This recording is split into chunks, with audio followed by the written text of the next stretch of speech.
Bill O'Neill, winner, winner, winner. Bill O'Neill advances for a title. Indeed, the birthday girl, Stephanie Zavala. 9 to make the show. There it is. He yelled, do it, and he did it. BJ Moore makes the show. 10 is a win for Snodgrass. Title number 6 on the PWBA Tour. Off his hand, it looks good. It looks good. He's done it. He's done it.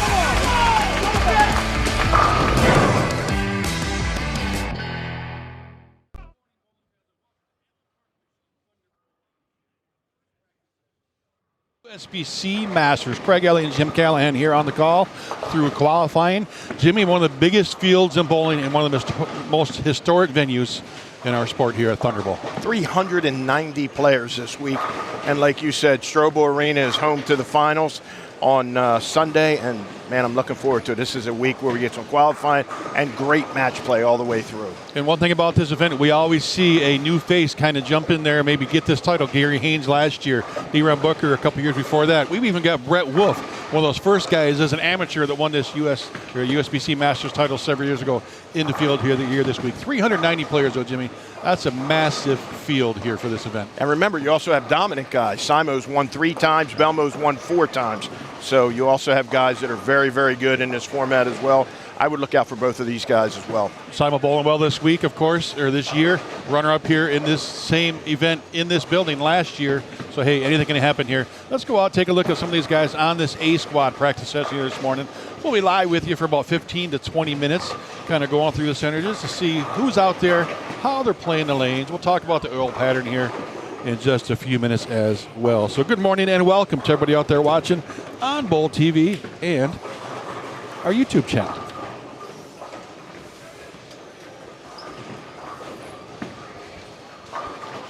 What do we got here, Jimmy? 31 and 32. Who's out there competing this morning? Looks like Andrew Anderson, right? Danny McClellan. Haven't seen him in a while. He finished second in the Masters when Simo won his first ever tournament, when he won the first ever Masters. Canadian legend. Lives just across the border. The legend. Bowls this event quite a bit. PC4, Perry Crowell. One of our favorites.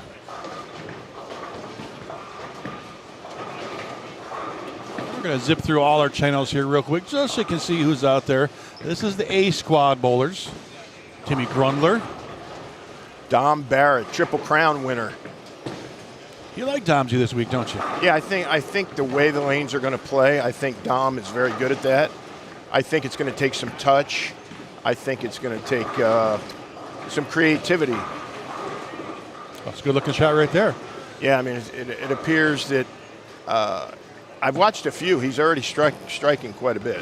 So this is Channel 3. We've got 8 channels of coverage here all week long. Bounce over to Channel 4, 39 to 42. Let's see, another Canadian, Nathan Rouet-Lajoie. Who else you see there, Jimmy? Jerry Mars. Who else we got in there? Zach Smullen. Gabe Cash. Oh, Carter Street. Oh, yeah. Team USA. Yes, sir. Repping the red, white, and blue. You got to like that. Wichita State bowler right now. Let's keep zipping through this bowling center. Channel 5, 43 to 46. I see Richie Teese there, Stu Williams. This is the All England channel, apparently, right? Richie Teese. It appears and so. Beef Stew. I don't know who this is with the USA jersey. I got to wait till they turn around. May not know that one. That style doesn't look familiar to me. Do not know him. Dawson Peterson. Yeah. Very, very good player. Had a very successful Team USA trials this year. Old Dawson. How about Channel 6? 53 to 56. We'll zip in here real quick. The wily veteran Tom Doherty, Chris Vi over there as well. New man. He's been bowling pretty well the last few weeks. And Matt Sanders. Let's see how Matt feels this week. Took last week off. Hopefully that injury is healing up. And already over to Channel 7, 57 to 60. Prather on the bottom. Squad's got some good players on it. Trevor Roberts. Darren Ong's been bowling well. When's Trevor going to break through, Jimmy? You know, he's been close so many times. He's a really good player, solid. can play all the angles, has good touch. He's due. He almost made the show in Delaware last year. First tournament I ever worked, actually. It's a home game for you, too. Yes, it was. Delaware. Channel 8, 61-64. You look to the left, I'll look to the right. Kyle Chris Kelso, Michalowski. Bam Bam over there. Oh, yeah. Ryan Liederbach. He's won just about every regional in the Central the last couple of years. Zeke Bate with an interesting shirt he's got going on there. Kyle Michalowski.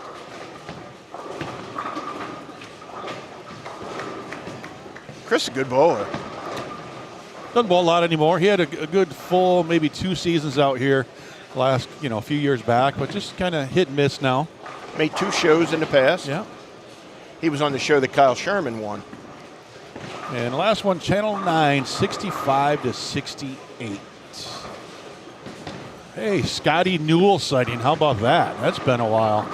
A.J. Johnson, Adam Johnson, and what's he now? 74 years old. Parker senior. Bone, super duper senior. He's bowling on the lane that's his age. He's not that old yet. That was Jimmy Callahan. If anybody wonders who said that, that was Jimmy with Parker Callahan. on tour. He helps. Yeah. Look, Leslie, that was Jimmy. Just saying. I love that guy. By the way, I'm a lover of the Bone family. So, my man Jesper over there to the right, Belmo. Let's see how he's going to attack. Anthony, this is a spot. This is a good spot right here. Well, let's stay here and Anthony Nyer. Look at this, and let's pop the oil pattern up here in just a second too, and you can talk about that. All right. What you expect for lane play and maybe scoring pace, and if there's a player or two styles that stick out to you. Great to see Scotty Newell back though, man. I walked through there and it's like, wait a minute, that's Scotty Newell. Oh, I didn't even see him. Yeah. It's been a minute since we've seen him out here. Made a show in the past. Runs a bowling center, owns a bowling center down in Florida. I remember it was Sterner and Newell were 2 peas in a pod for a long time on this tour. I did not know that, really. They roomed together on tour. They were together all the time, eh? Yeah, they were good buddies. No kidding. I didn't know that. Well, I'm sure they probably still are good buddies, but Scotty has them bowling, doing the proprietor thing down in Florida. Can we get a senior moment this week? We've seen a couple shots off the right and the left. And let's just stick with this pair. Oh, we're going to move around. Trevor Roberts. And take a look at this pattern. There we go, Jimmy. So what anything special jump out to you right We got 41 feet, 35.59 mils. That's a lot of oil. That's the most we've used on tour this year, I believe. Correct. The ratio is 1.87 to 1. We're using 2 different kinds of oil, Glide and ice. We're using it both ways. This pattern's interesting. You have to play to the right. I had some conversations with Nick Hogan. If you look at the pattern, there's a lighter colored shaded area to the right. We believe that you need to be 5, 6, 7, keeping it in front of you. But the interesting thing is you have that speed bump going across the lane. That is ice, which is a little bit less viscosity than Glide. But slicker. Correct. It'll not overshoot through that. So, in talking to Nick, he thinks you should be 5, 6, 7, pretty direct. And in watching, I agree with that 100%. Obviously, he knows what he's talking about. But the thing is that I noticed, guys are using a little bit too much surface. I think surface is going to be very, very key. I think you have to be able to keep your ball on line to the right. I believe 1,000 is probably the most amount of surface that you need. And if you look they only oiled 28 feet. That's the amount that we went for distance, or they went for distance. And what it is, it's tapered out on that. So there's 2 different shapes on the back of it to get to that drop brush of 39 feet. There's only 2 feet of transition from 39 to 41 feet. But I think probably 11, 12 is the farthest you can be left at the beginning. If you're left of that, there's not going to be many strikes. So you're saying maybe only 1,000 max surface. What are you talking on? Big balls, medium balls? Bigger balls. Okay. Medium balls, you could. You don't want to use 500 on anything, to be very honest. I mean, you don't have urethane balls in play, which is another key factor. Right. That there's no urethane balls in this event, and like we saw at the U.S. Open, plastic balls will not be a factor here. But yeah, I think to the right, you're going to be looking 6, 7, 8 with I think medium balls are probably a better play with 1,000 on it. Then you'll migrate into 12 and probably get no farther left than about 15. So slick and slicker, the oils in the tanks. Oh, yes. He said that he thought that they were going to be very, very tight. You get your ball going left to right too far in, your ball will not hook. Like we just saw here on the screen, a gentleman just left a 1-2. You're going to see a lot of that. That speed bump is going to be very prevalent this week, but you're going to see angles to the right. You're going to have your hand forward so the ball tumble in the front and not go offline, and you're going to have the right ball on the right surface. Let's jump back over to Channel 9. We got a couple righties, couple lefties. We got A.J. Johnson, of course, over there. We've got Belmonte was over there. Should give us a pretty good idea. A lot of different styles. Scotty Newell's a guy that's going to go more direct.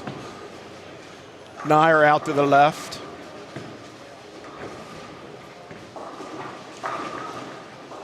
Yeah, good variety here. We've got 3 lefties with 3 completely different styles between Parker, Jesper, and young Mr. Nair. Belmo's ball is very shiny. You sound surprised by that. Yeah, Jesper should be right around, he's a little farther left.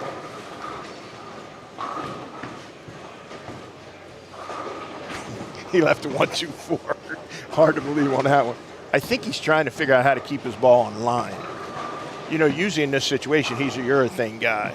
So both of these, it's interesting, the 2 guys that are together, if this particular pattern came up, they'd both be using urethane balls. So we'll see how they adapt going forward, and they got to figure something out. So how long into this practice session, Jimmy, are the guys actually trying to look for a shot? 10, 15, 20 minutes? Is that about the extent of it? Yeah, then they go across the house a little bit and try to figure out, which bay may hook a little bit more. Very large center we're in. There's probably 3 different spots, the low end, the middle, and the high. So they'll move around after that and try to figure something out if it's close to the same end to end.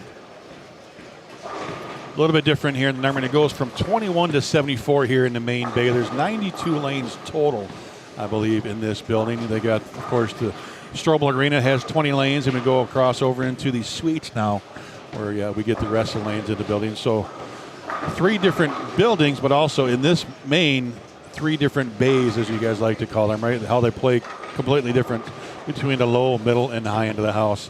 And quick look at our schedule for the week as well. Practice session here this morning, 10:30 to 11:30.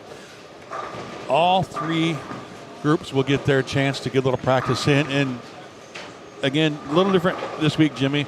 Fresh, burn, fresh. Yeah. No double burn, but we do have a burn squad in the afternoon. Yeah, so the guys that bowl in A tomorrow will bowl back-to-back freshes and then get the burn at the end, which I don't think that's such a bad thing. You keep surfaces similar from day to day, and then, right? Yeah. 100%. Yeah, I don't think you're that. going to more than that, or I think it'll maybe be where you go from a middle ball to maybe something pearlized. It's a little cleaner with a little bit of surface on it to help it get through the front. So 3 days in a row, 5 games per squad, 8, 12:30, 6:30, and then Friday when the tournament really starts, the top 64 into the bracket. 63 players will be added to that. Of course, last year's defending champion Gary Haynes, he's in the bracket no matter what. But remember, if he is out of the bracket, there's only 63, correct? Yeah, so we're going to have 63 new names in that bracket. That's why I look at it. We always get confused on that 63 or 64. So you're looking to be top 63. If he's in there, of course, the cut would be 64. And that is our schedule for the week. I could see some older guys bowling good. I could see Chris Barnes bowling well this week. Let him keep his angles a little bit in front of him to the right. He's bowled well in this event before. Finished second in this event to Mike Fagan when it was at Sunset Station. I think a big thing with Barnes this week is he's finally kind of announced his retirement, right? He's kind of, this maybe, I might bowl a couple more, I might not, but he kind of let the cat out of the bag in an article, I think on PBA.com last couple of weeks, that this is very high chance this is his last season. May bowl a major here and there, but a few more events this year. And, he's just going to go back and enjoy watching Ryan do his thing and focus on the PBA 50 Tour. So with that being said, Chris thinks, hey, maybe this is my last really big run at this tournament. So I'm not disagreeing with it. He could, with this format, just get in the bracket, right? I don't care if you're first to 64th. The players, I think, feel the same. Just get in the bracket, and you're going to have a chance to win this tournament. I can already see some guys getting trapped where their ball's hooking a little bit early to the right because they have maybe too much surface. So they're migrating to the left. That's the wrong thing to do. Well, we're already 20 minutes into this practice session, so they probably got them beat up pretty good. And this is, as you mentioned, the time we're going to start seeing guys just kind of bounce around different parts of the building, check the approaches, you know, all that fun stuff.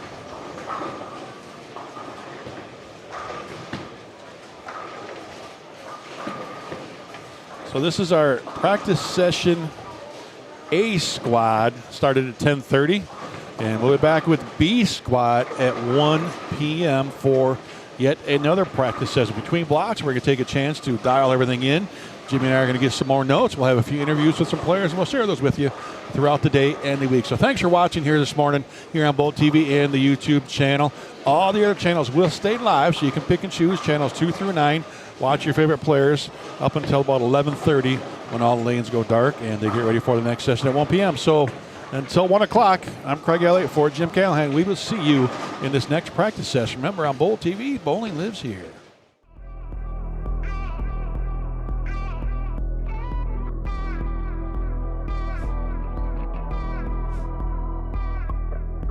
Bill O'Neill, winner, winner, winner.